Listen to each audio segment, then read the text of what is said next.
1923 ഇംഗ്ലണ്ടിൽ നിർമ്മിച്ച 600 horse power ഉള്ള ഒരു ഡീസൽ എഞ്ചിനാണ് ഈ കാണുന്നത്. ഇംഗ്ലീഷ് ഇലക്ട്രിക് കമ്പനിയാണ് ഈ ഒരു ഡീസൽ എഞ്ചിൻ, ഇത്രയും വലിപ്പമുള്ളൊരു ഡീസൽ എഞ്ചിൻ മാനുഫാക്ചർ ചെയ്തത്.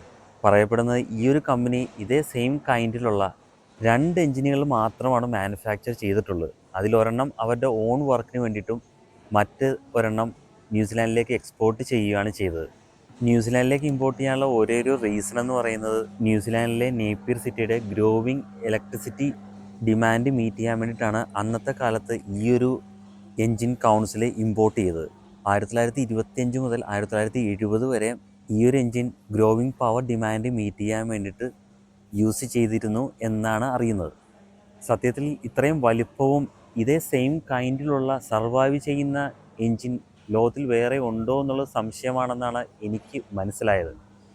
ഇത് കാണുമ്പോൾ ഓർമ്മ വരുന്നത് ടൈറ്റാനിക് സിനിമയിലെ ആ ഒരു ടൈറ്റാനിക് ഷിപ്പിൻ്റെ പിസ്റ്റണൊക്കെയുള്ള ആ എൻജിനാണ് മനസ്സിലേക്ക് ഓർമ്മ വരുന്നത്. എന്തായാലും വളരെ മനോഹരമായിട്ടുണ്ട് കാണാനായിട്ട്.